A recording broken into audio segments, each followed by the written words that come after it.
beeswax is probably one of the most magical things I've encountered, as well as the rose, but it's this energy of the bees that they create by going and visiting the flowers and receiving the nectar, and it has like the full energy of the sun in the beeswax, which is also like, from my understanding, like the body of the bees, because the bees are not these individual flying things, they're like one organism and these different cells that make up one being, and the wax is kind of like the body of the being. And so I find it so magical to then return the beeswax to a flower that then is channeling it into this living flame.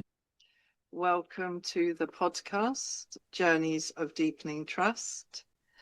And with me today, I have Liam Cornwell, welcome, Liam. Hello, thanks for having me. It's good to see you. So I know Liam from, it's about a year ago now, I think, that we met at the Deep Roots gathering down further south from me, just about an hour outside Glasgow, wasn't it, that we met on the estates there? Mm. And yeah, Liam's journey really interested me. I'm not going to say too much about that right now because we're hoping that it will just unfold naturally in our conversation. So, Liam, is there anything you would like to say to introduce yourself? Yeah, I'm happy to be invited. Haven't done too many podcasts like this, so it's nice to have this opportunity to connect again with you, Tanya. It seems like it's been a little while since we were gathered in Scotland, and there was so much magic that was unfolding. But essentially, yeah, I'm happy to share today a bit about my journey and various passion projects and things that are alive for me, and just following whatever threads emerge. Since we didn't really pre-plan anything, I like this kind of organic, authentic conversation. So let's trust that something will emerge that's beautiful and helpful and insightful and enjoyable for us. I'm sure it will. So part of the I guess the theme or the underlying ethos of this podcast is about these journeys as we deepen our trust, whether that's in ourselves or something greater than ourselves, and how that speaks to us and unfolds through our lives. Would you like to say something about how that feels for you, or your process around that, or your experiences in that, whether you consider that to be spirit or through your heart, your intuition, or that deepening trust in what it is you engage with in your various, what you just called passion projects? Yeah. Yeah, well, trust is a very powerful thing to cultivate, I suppose, and one of the main anchoring things that I've kind of held on to as I ventured into the world. Yeah, without going too far back, I decided to make quite a divergent choice at the age of 20 after following this trajectory suggested to me by my family and the culture and the institutions of kind of moving towards what we could say like a normal life. I think I had the imprint of wanting to be yeah, successful, and understanding that through the lens of my culture in Canada, where I grew up, was about becoming rich and famous, essentially. And yeah, I was conflicted a lot with that narrative in my adolescence, and I remember there was a lot that I held inside and was kind of hiding away or not willing to share, and wearing a lot of masks, pretending to be something that I thought would make me accepted by my peers and by my family. And at some point, it became very painful, this disconnect which started to form between my inner world and what I was actually doing. And I could feel myself kind of walking into a bit of a trap with the, going to university, studying something that wasn't really coming from me, but more suggested. I was into political science, and yeah, I was not very happy, and I had this kind of um, inner whispering that started to become very loud that I needed to just break away and venture out and explore and get to know actually what's going on in the world and in myself, express it. And it felt very difficult in the confines of the path that I was kind of on. And so I decided, without really knowing what would happen or what it would look like, that I would get a backpack, pack it with some things, and uh, and travel over the ocean to Europe. Felt like an important place to come, given my ancestry. My dad being Irish, having left in the 80s when the economy wasn't so good, and he didn't really want to leave Ireland. He loved it, but needed to go out. And so I had roots from Ireland and from England, most of my ancestry there, but I hadn't really known much of that, and decided to kind of um, explore that, but more broadly also just explore the world, as a young person would do. And I started traveling around, and yeah, very quickly had a bit of a crisis of like, what am I doing? Like a bit of fear of actually, is this impulse that I'm following, and is it a mistake? Am I going to be behind? Am I going to lose out on something? I had a very difficult first 2 weeks, I remember, and then the experience of kind of breaking down these walls. Basically, it was very painful to kind of step out of this kind of role I was so used to playing, and just let it die and let myself explore something new. But the moment that I kind of, through necessity, did that, because I was so um, lonely and so tired of being by myself and isolated, that I started to speak with people and engage with the world more bravely, I guess. And there was this sense of being then celebratory, like a celebration of being met and encouraged and ushered into this beautiful flow, where I started to meet very inspiring people and absorb all these amazing stories and inspiration from the people that I was meeting on my way. And this all happened within, 2, 3 months, a complete transformation. And so that trust really got immediately um, affirmed the moment that I made the kind of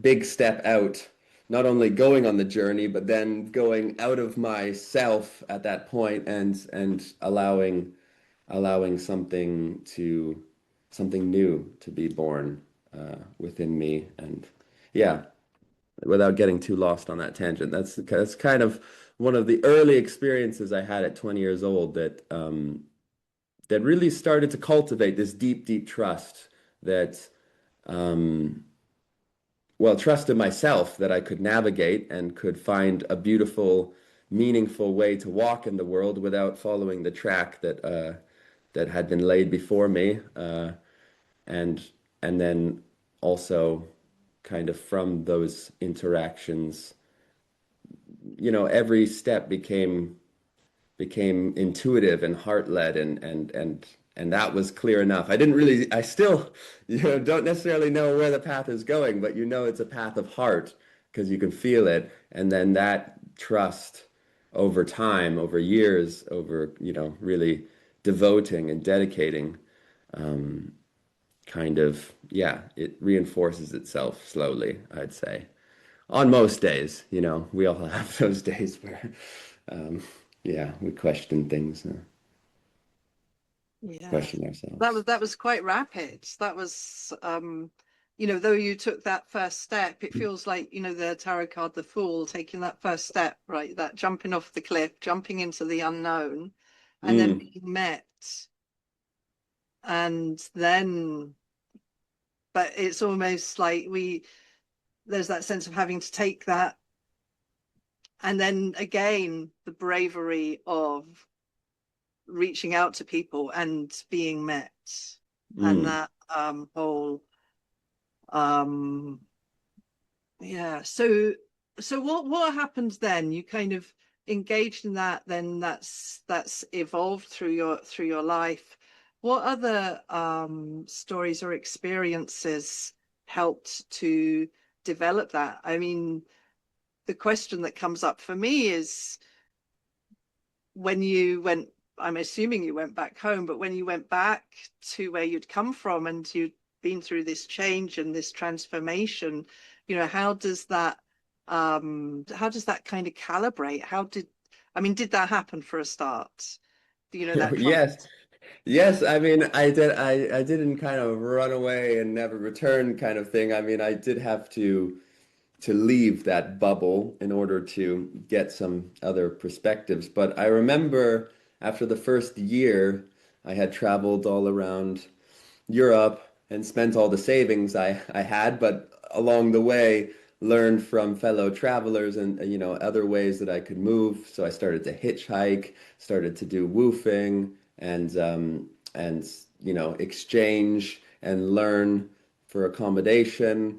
And I made this kind of journey from not really knowing much about it, about what I was doing, to finding basically a way that felt truly enriching and educational. Actually, it was quite interesting for me that the moment that I stepped away from the standard education and doing the schooling and the university and started to be out in the world, I felt, for me personally, I came alive again with my curiosity and my way of engaging, and I felt I was learning so much that was really important for myself, from being able to communicate and express and, get to know people and listen. That was another thing I really cultivated, was just to be able to actively be present and listen. And I noticed that the more that I was interested and open and listening to people, the more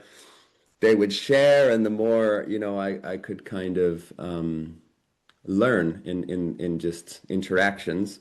And when I returned home, I had been away for about a year and I felt like a totally different person. Like, I had lived many years in a year. But I remember it was quite difficult how to, you know, transmit that, because stepping back into those old roles with your family and the friends, and like there was a bit of a lag in how do I integrate this experience and embody it and share it without slipping back into those familiar patterns. And it didn't come didn't come right away. I remember a kind of dissonance that was in my being about how I felt I had evolved as a person, and how I wasn't quite able to express or share that fully, or be received in that fully by my family and friends back home. So for me, it was pretty clear, because I was very lucky that I could actually stay in Europe with my dad being Irish. I got an Irish passport, so I had the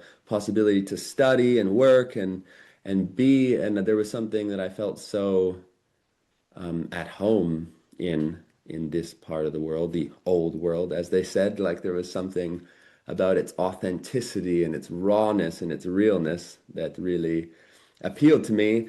And also, I found an opportunity to study by traveling through an alternative university in Denmark that basically had used this old folk school model that is traditional in Scandinavian countries, of actually journeying to learn with the directive of engaging and traveling as a means to expand one's horizons, literally, and also explore and learn from how they're doing it over there, and then also share what, travelers played that role as well of bringing news and different skills and ideas and perspectives. And so I joined in an alternative university that took me to Africa the following year in my second year of journeying and spent about 4 months um, asking questions and exploring what life was like in Southern Africa. And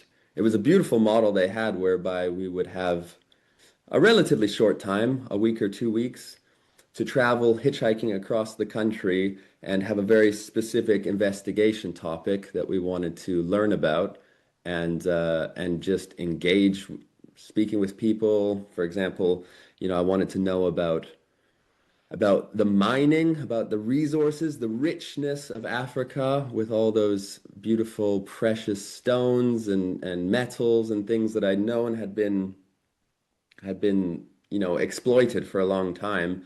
And I wanted to kind of get to the bottom of how it is, like what's the reality for the people working in that, and also the kind of structures above that of how those resources are being managed.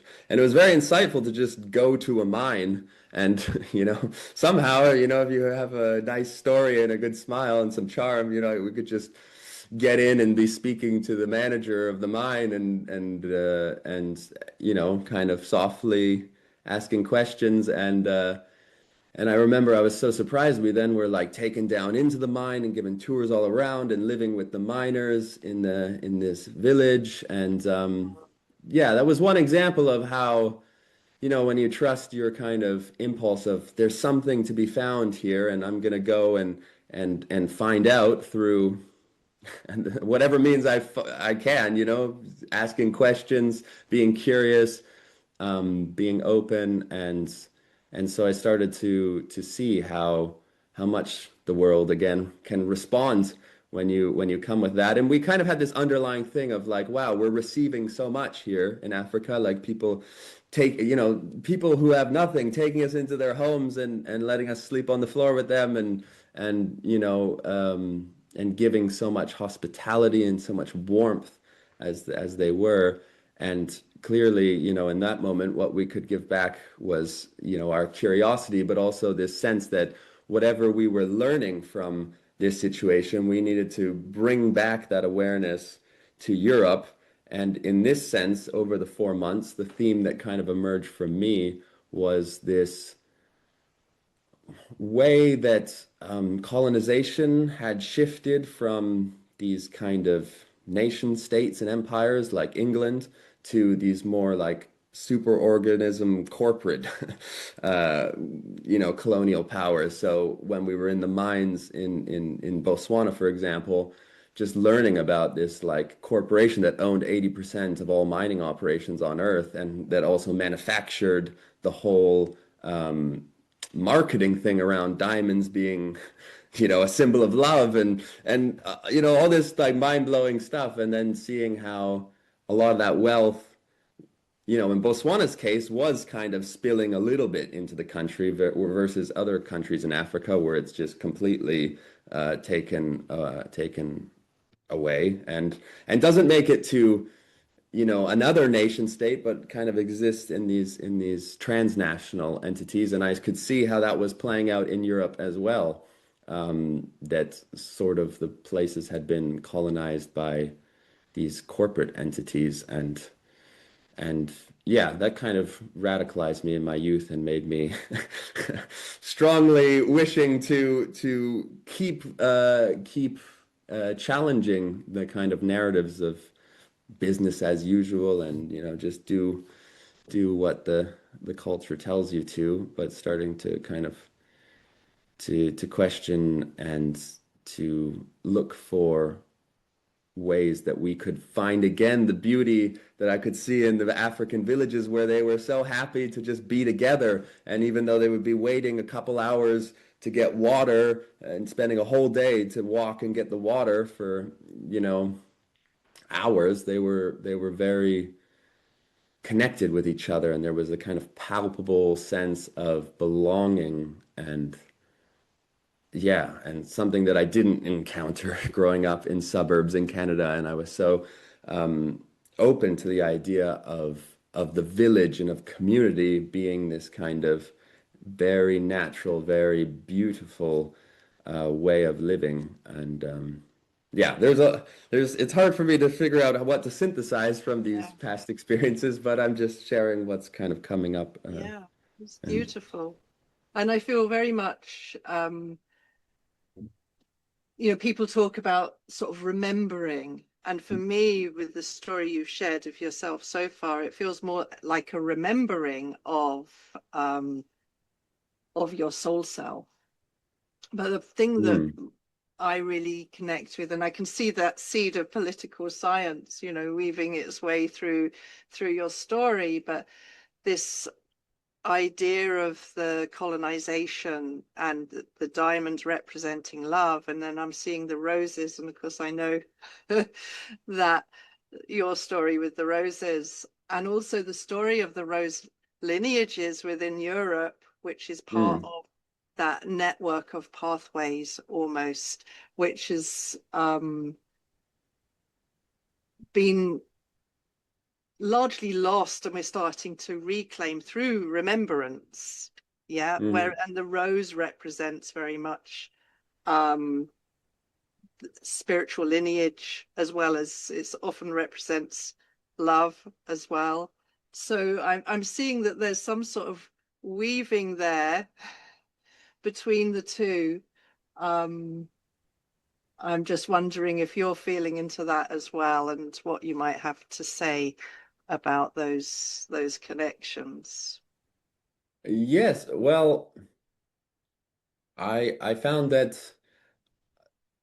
I kind of on my journey, yeah, went from being very kind of focused on politics and activism and basically I felt that my natural thing was to gather people together and and explore things. So I started organizing workshops in my first apartment in France after a couple years of lots of movement. I also needed to ground myself and create a base and put into action some of the things I had learned. And so I started to gather people together and explore how we can all teach and learn from our own experiences, but also put something forward. And in those early days, it was a lot about political things, from trade agreements to um,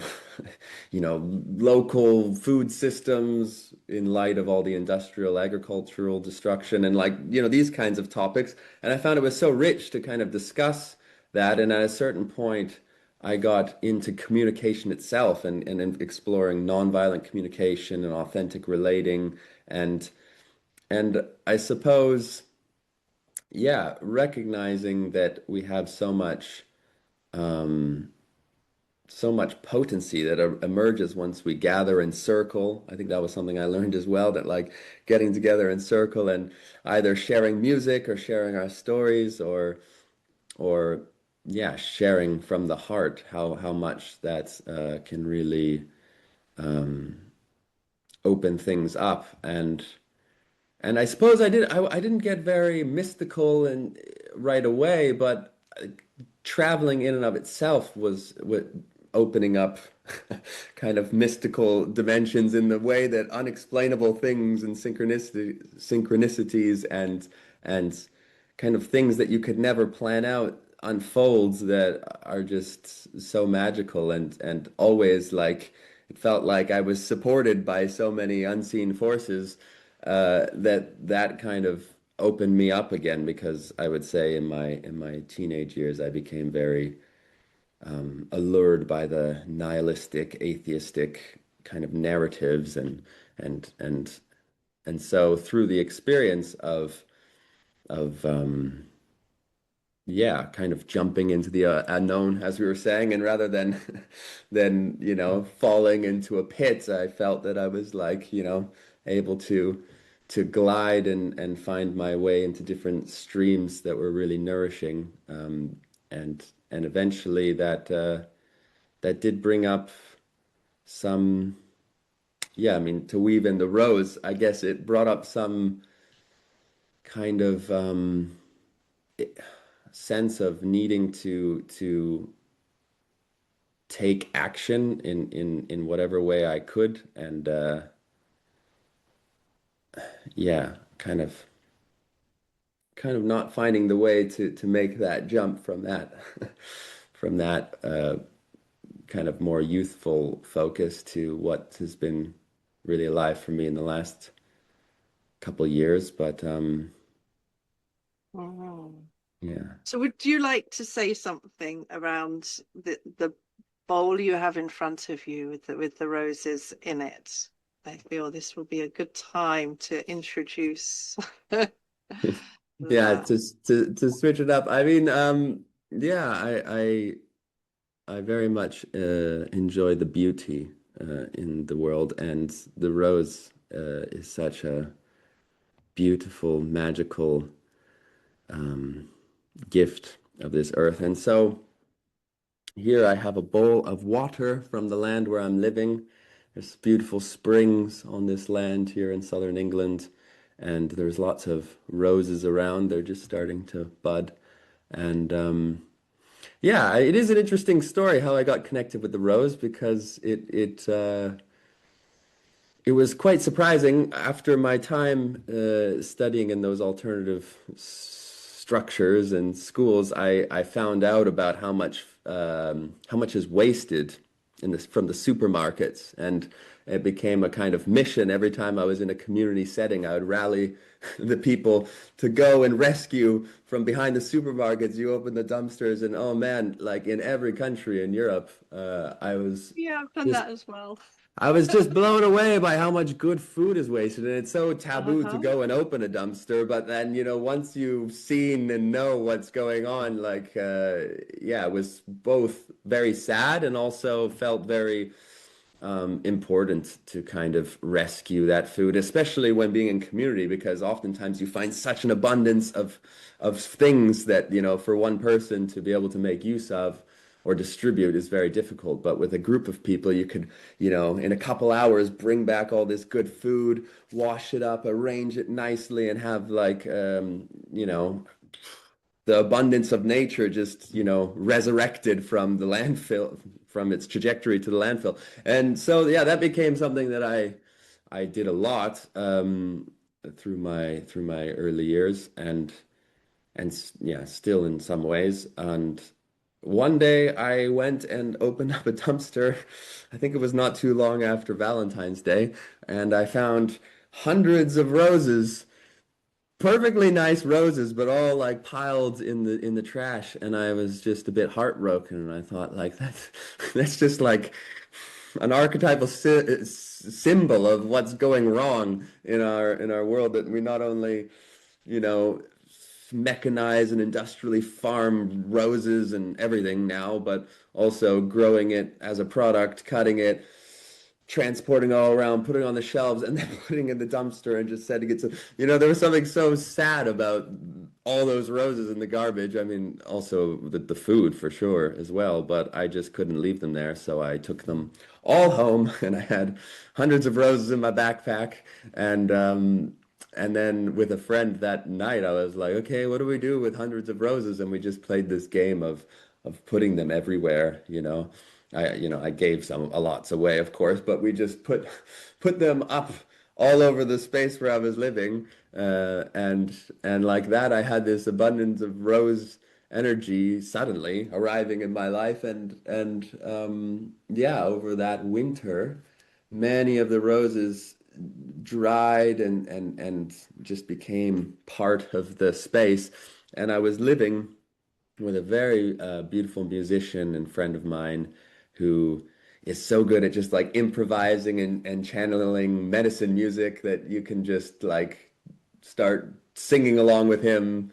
And neither of us know where we're going with the songs, but we were just exploring these vocal liberations and devotional music. I guess that was what I started to understand what worship music could be outside of any kind of religious context necessarily, just like raw expression, and sometimes it sounds awful because you don't know what you're doing, and other times awesome, there's just like this beautiful exploration. And so we did that many evenings. And so yeah, to back up a little bit, also I was in Guatemala in during the first lockdown of Corona. I had made um, another leap into the unknown as I was back in Canada for a bit and working and helping out my family and learning some new skills with video editing.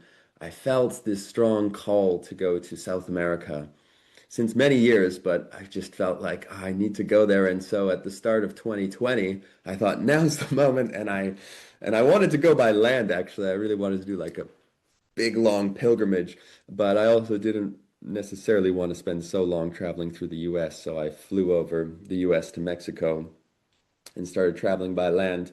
And yeah, 2020 was an interesting interesting year to be traveling, but especially in Central America. In mid-March, I had spent already a couple months in Guatemala, just being so interwoven with all these beautiful permaculture projects and things going on there. And then suddenly I was on a cacao farm that was doing regenerative agroforestry, and I was making some videos because I got into virtual reality filmmaking for a couple seasons, which was an interesting turn of events. And anyways, I ended up discovering the beauty of candle making from a Mayan woman who was showing her children, and I was helping out on the farm as I was locked down there for a couple months. So I was doing stuff with their kids and sharing, English, um, and discovered the beauty of beeswax because they had bees on the farm in the jungle, and they were melting the beeswax and dipping the candles and making these like meditation candles. And I just found that to be so divine, the smell of the hive and the honey melting, and then the dipping and the watching it cool and forming these beautiful, you know, candles that had such magic. And I ended up being, uh, in the lockdown there for my 27th birthday, and had no friends or things around, but had an abundance of beeswax and cacao from the farm and cinnamon and bananas and cardamom. Like there was so much richness of nature there. And so I ended up like baking myself a beautiful cake, local cacao, banana, cinnamon cake. And then I dipped myself 27 beeswax candles for my birthday. And it was just so, it was like, oh, this is a funny way to spend a birthday. But I ended up really loving those birthday candles, like I lit them and made a wish for my life. And then I had these magical candles, and over the 27th year of my life, or the 28th turning around the sun, I had these candles that I would bring out at key moments when I wanted to really like send out a strong prayer for my life, or also, I gifted one to my mother for her birthday, and I just discovered how magical ceremonial candles could be, um, Oh, through that and through the bees. And so fast forwarding back to the story where I was living in Austria, this was now 2021. I think, yeah, 2021. And I had found all the roses and they were all dried everywhere. And I was exploring making beautiful altars with my friend as we were singing. I'd make the candles and put it in this wooden bowl from his great grandmother that had some crystals and different things that we'd collect. And so, of course, roses found their way dried, and I put them around the candles that I'd made, um, in order to have this beautiful altar and central anchor energetically for us to be singing and celebrating around. And through that, I witnessed in one of those ceremonies as one of these candles was burning down and infusing in the bowl, and the dried roses were kind of, you know, very much involved with the wax, and the flame then suddenly, almost, yeah, magically, kind of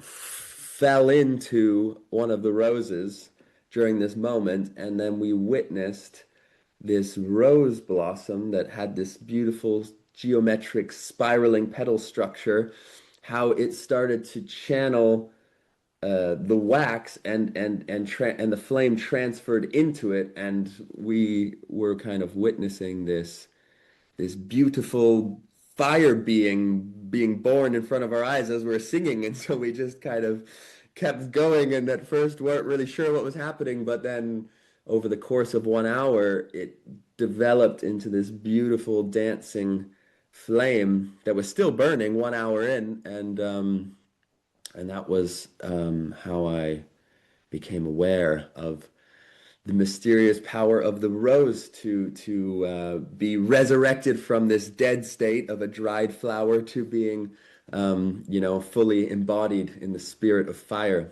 And yeah, and that was a big discovery that kind of came after this, yeah, devotional dedication to how to get back to living in harmony with the earth and working with the plants and the medicines and the sacredness of life. This has been something that became central to what I felt I'm here to be a part of, what we're all here to be a part of, I suppose, in our own unique ways. And then, yeah, that was kind of how this candle making passion evolved into something which I'm still exploring and discovering, what it is. But basically, this is a beautiful way to create. Yeah, There's so many layers to what you just said, and it's the first time I've heard it in that way, and I'm like, whoa, the from the like the rose flame, but that resurrection, and of course we were talking earlier about the rose lineages, and then that the roses came from Africa too, probably. yeah, at that potentially it's at true. that at that time of year, that's likely. So Yeah. would you like to show us? I'm guessing that that container in the middle of that bowl is one of your rose flames. Yeah, well, I made a rose flame just the other night. I did a little ceremony of making this rose flame, and I like to put it with the water and some rose quartz and some roses, and create a whole little elemental altar. And yeah, I'd like to light this and share, and it is a beautiful thing lighting a rose flame, as it's every time it's like you're giving birth to something, and I often tell people that it's yeah, it's important to not treat it as like a normal candle. There's oftentimes where people are like, why isn't it lighting right away? Because every time is a journey, but like especially the first time you're ever lighting a rose, it can take a bit of time to bring it to life. Um, and that's a beautiful part of it, actually. I really like, like kindling with the presence and with the care and attention, this flame that they can then grow.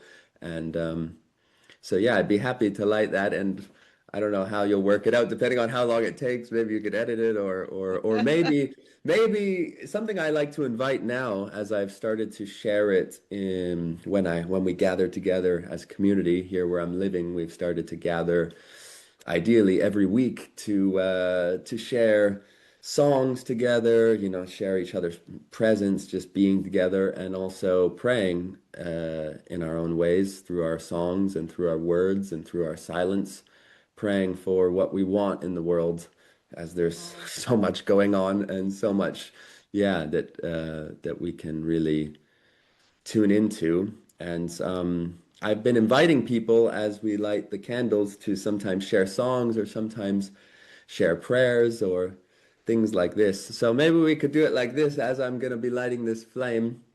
If you want to tune into what you'd like to share, since we're on this podcast of yours, something that you maybe want to yeah, to invoke in this Okay. moment. How's that sound? I I'll read a poem. Shall I read one of my poems? That sounds perfect. Yes, please read one of your poems. And I also want to say about this, it's also an eternal flame, isn't it? I feel. Yes, yes, it's definitely something of once you start to work with the rose flame, it can walk with you your whole life.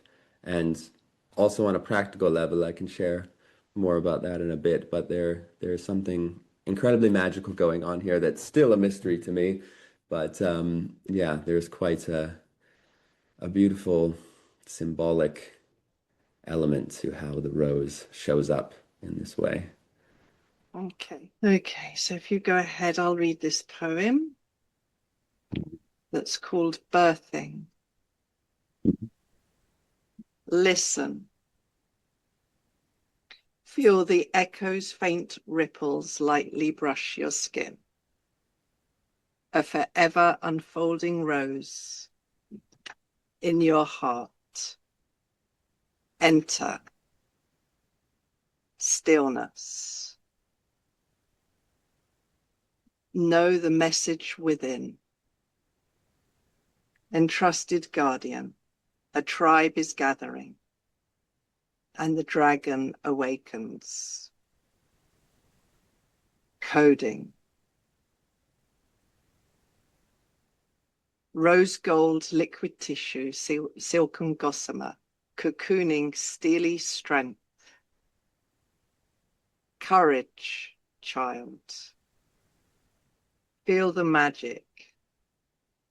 Lightning fuses. The vortex of elementals. A parody of silence. Buried for millennia, as she eases flesh from soil. Listen, child. She is rising. Feel her. She is here. Mm. That was the perfect length. Beautiful. Yeah. Yeah, birthing.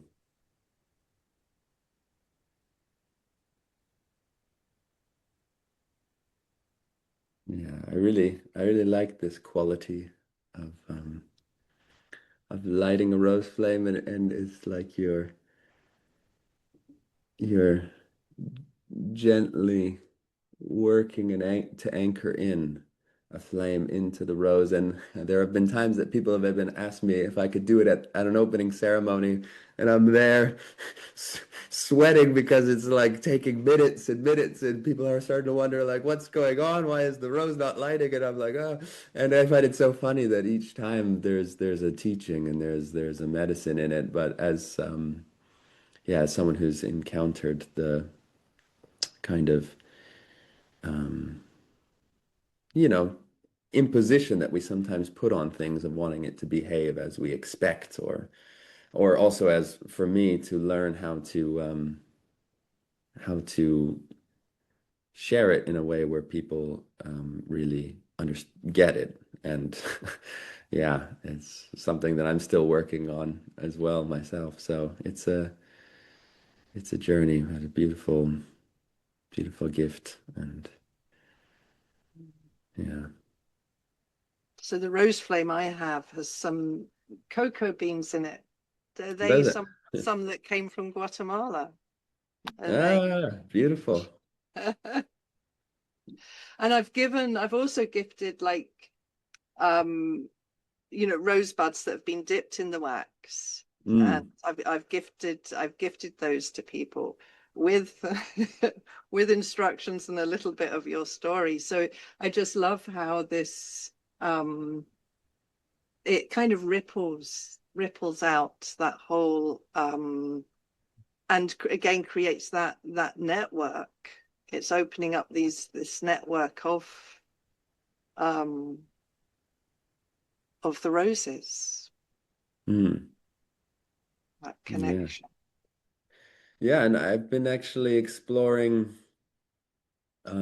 since the autumn time. I went on a pilgrimage to Ireland, uh, the land where my father comes from, and such a beautiful land, which there's so much to explore there. And I went there to learn more about Bridget and to visit an eternal flame that was rekindled in 1993, which felt significant to me that it was that was the same year I was born in. So I got to go visit a flame that's been burning as long as I've been alive on this earth, and it was rekindled by these priestesses, or nuns maybe, but these women who were basically remembering this ancient practice which has happened in Ireland of keeping an eternal flame burning in a fire temple to honor the goddess Bridget, who's the goddess of fire and water and smithcraft and poetry and the hearth and the sacred wells,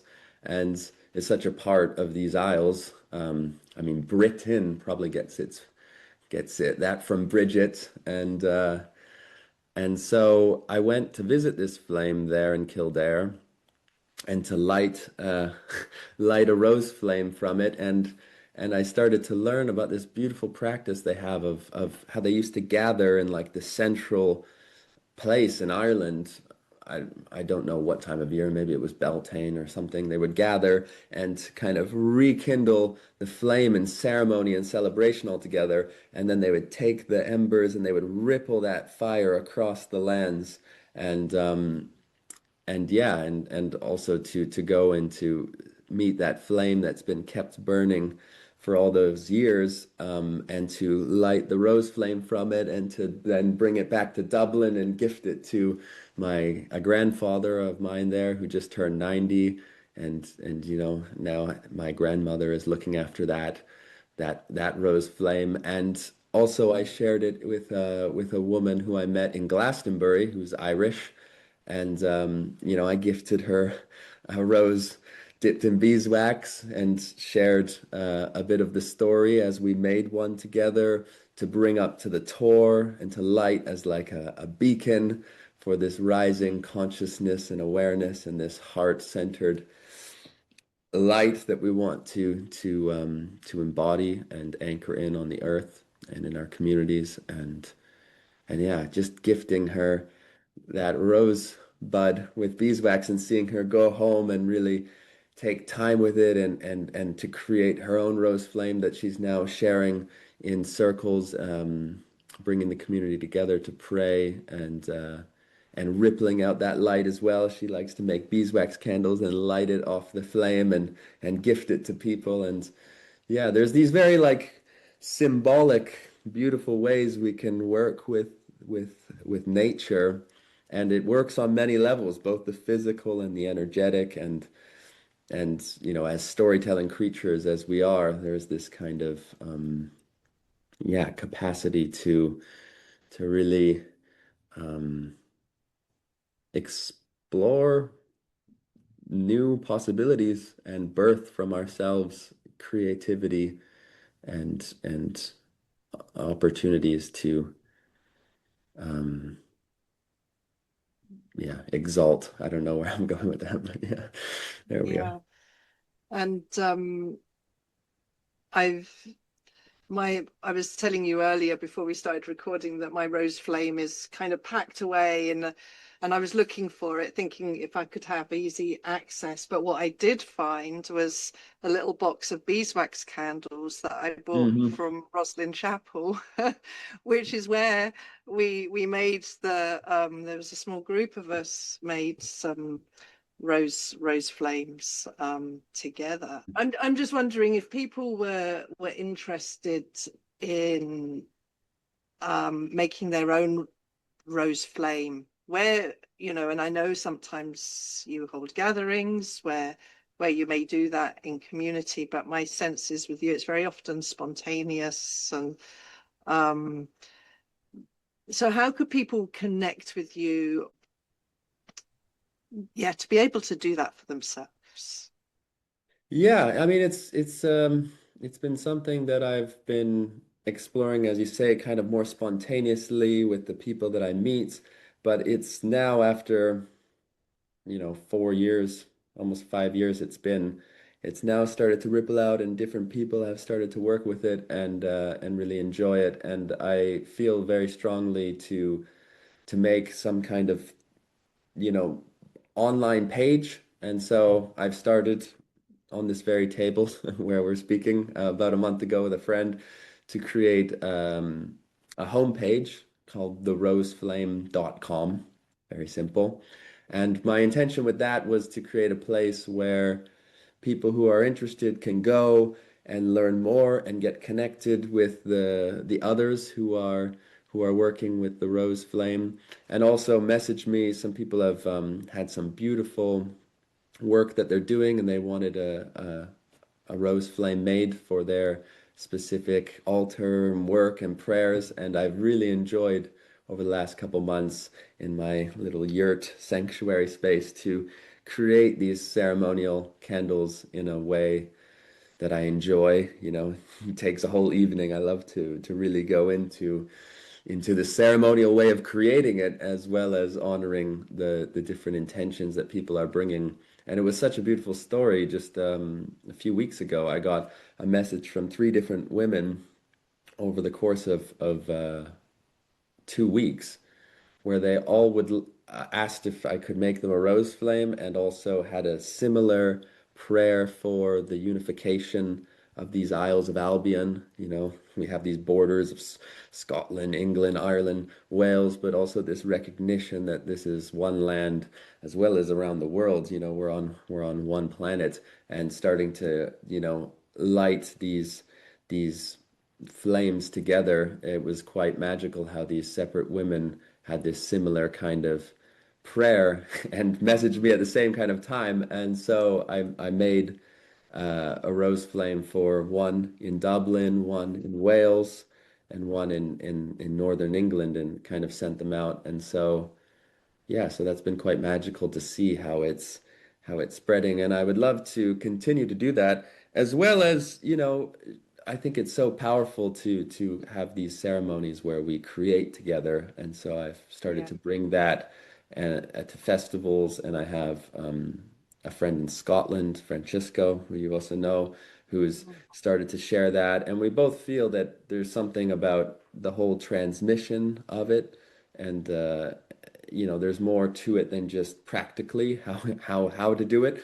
And so that's been something that, I'm working with others to kind of help open up and to bring those opportunities forward. And I have a friend in Canada as well who I was showing, and she started to organize it. So I feel like it's it's slowly opening up, and for the moment, yeah, the Rose Flame .com should be coming soon, and there's a Instagram page that I keep kind of, posting little things here and there.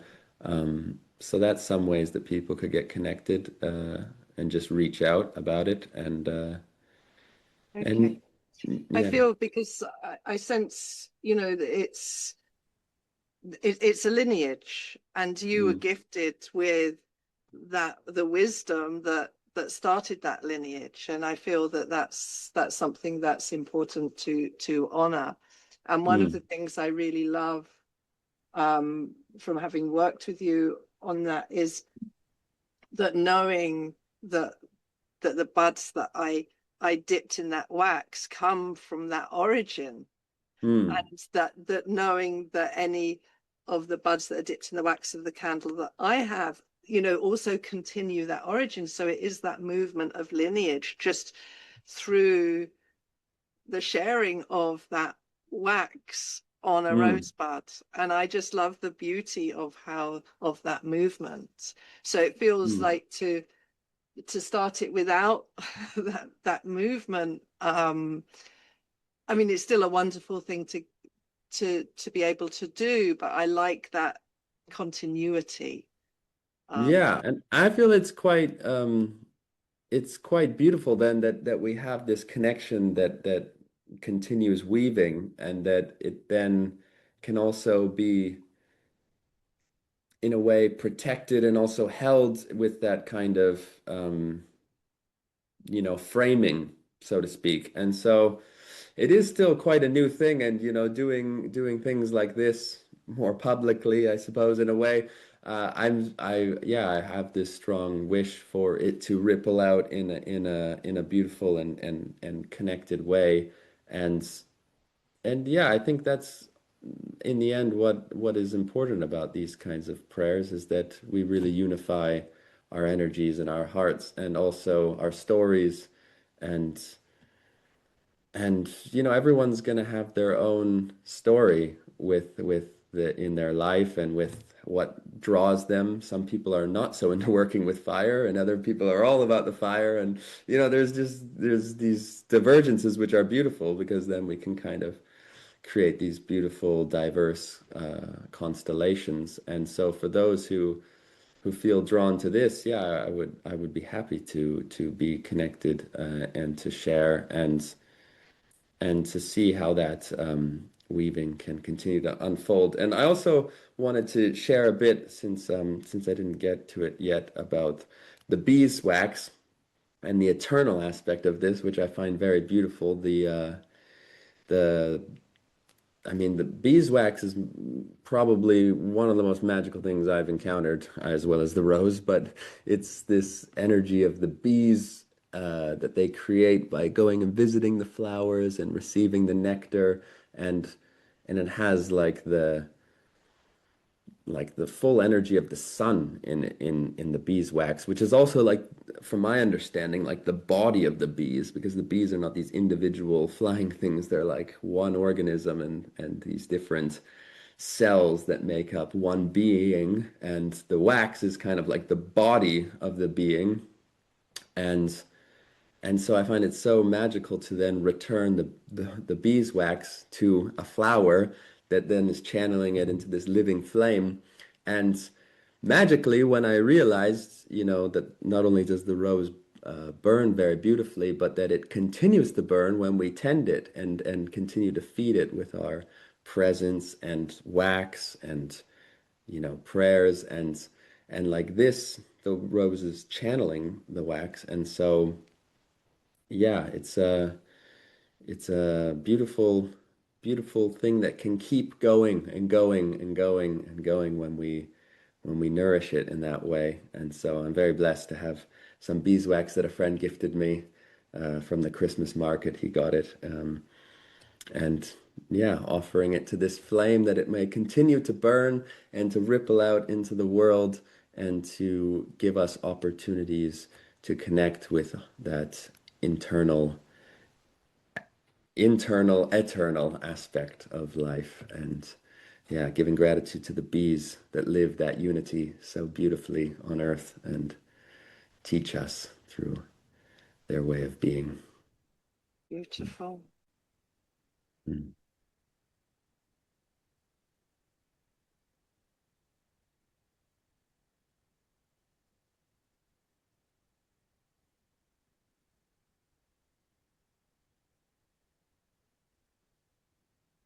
Mm. Yeah. Thank you, Tanya.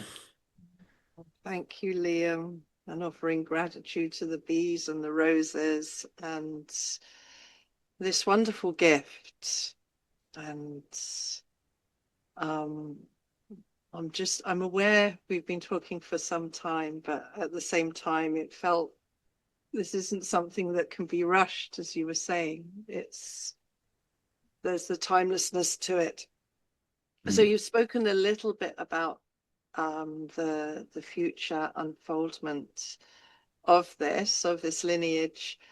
Um, how else would you like to see this? To say that, I guess this story, right? This story of the rose flame, and the bees.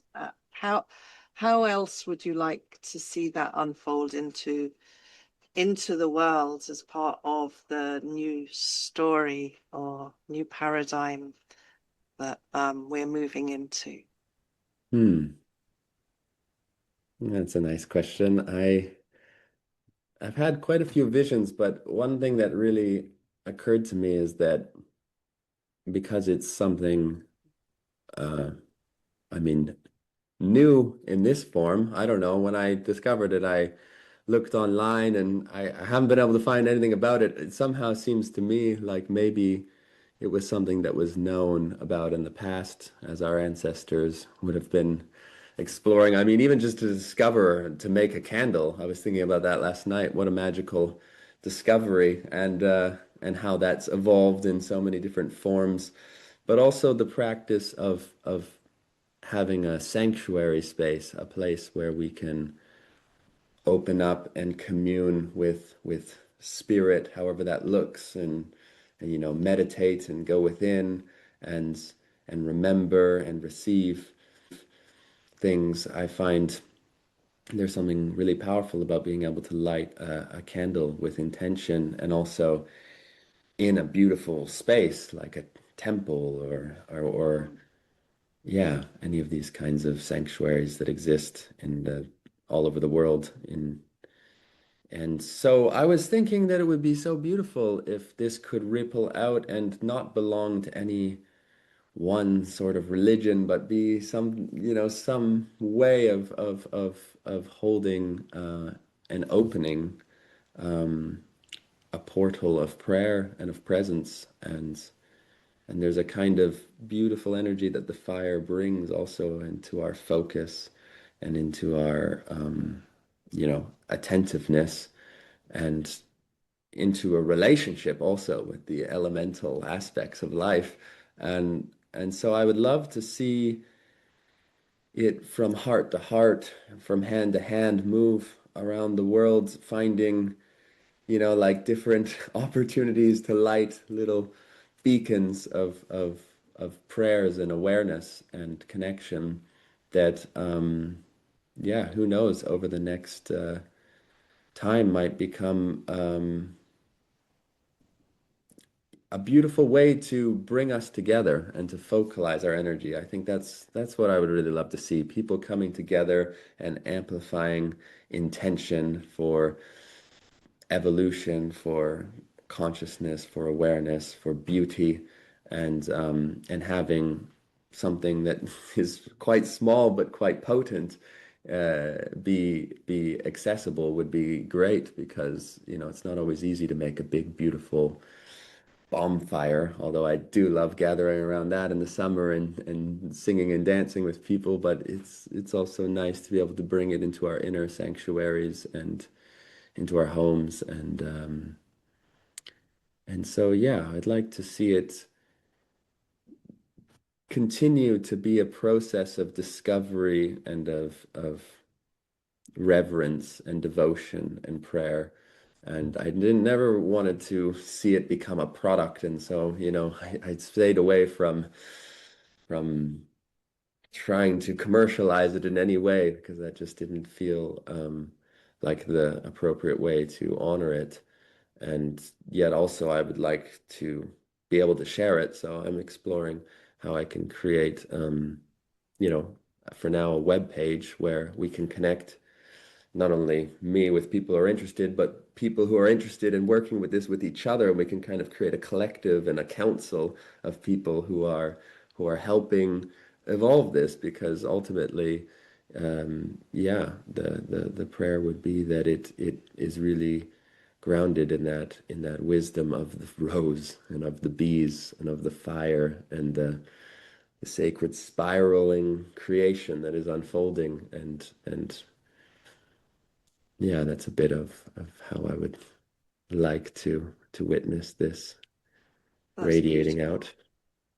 I love the idea of the council. Yeah, and I see almost see like a map of the world and all these little rose flames, dotted over the map of, where people can connect with their nearest rose flame Yeah, yeah, I'd love to see that too. facilitator.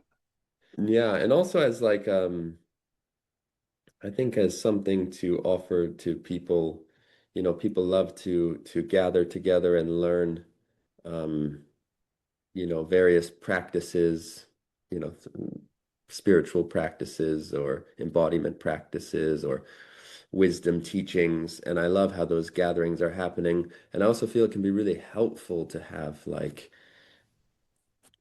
tools, but not to reduce it to an object, but like ways that we can keep deepening these relationships and bringing it out. And I think a rose flame feels like such a beautiful way that you could kind of anchor in some practices and some experiences you've been making, and then literally keep it burning and carry it forward, and and ripple it outward. And so, yeah, I love to see us learning again how to really take care of the sacred and of the fire and of ourselves and of our communities. And this is a kind of tangible practice that one can do that can look different for everyone, I suppose, based on their own way of relating with the elements and the spirit of life. But yeah, I'd love to see it evolve also in a collective way because I'm doing my best, but I have many many blind spots and things like every human. And so for me, it feels really great that there are also other people now who are really weaving it into their work. And yeah, to find this way that we can hold this together and also amplify what it is together and see how for future generations might benefit from these practices, that we're but they're not new. It's very old actually to tend to the sacred fire and It's part of the remembrance. yeah. Yeah, which is important. And I love that idea that it is a it's a such a focal point because it is like it's not just a tool, it's a living embodiment of the natural world and the elements, and which it's like you say, it's so much more than lighting a candle. It Mm, is so, yeah. And you've already said it all, so I'm not going to repeat what you've said. But I am going to close, say goodbye with the rose flame, and spend a few moments.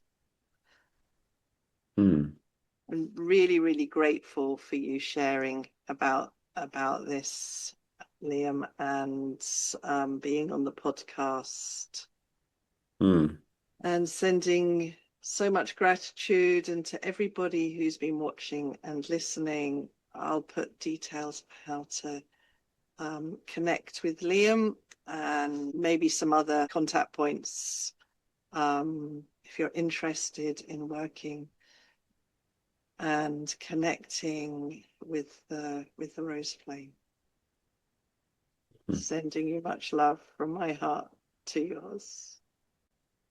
Thank you very much, Tanya, for this beautiful opportunity to share and explore and deepen trust in the ways that we're weaving, and yeah, give a lot of gratitude for knowing knowing you and having these opportunities to share, and really sending out this prayer for anyone who tuned in, everyone who tuned in, that this may bring some joy to you and some perspective and new possibilities of things that you can engage with that feel good. And yeah, like every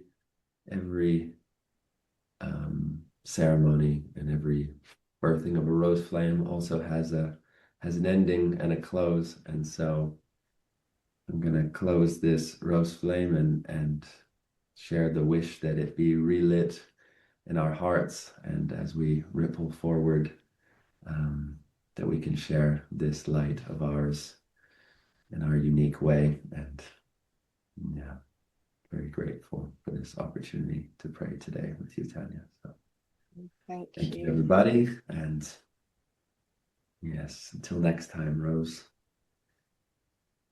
may we stay connected.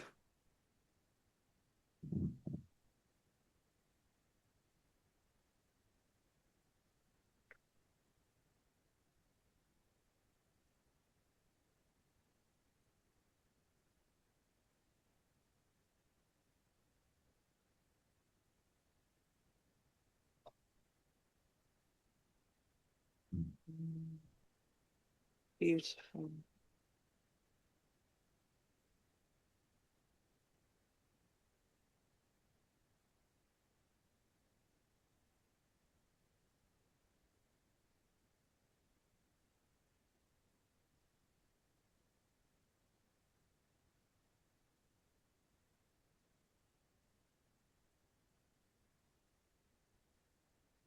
Thank you, Liam. Thank you. Thank you, Tanya.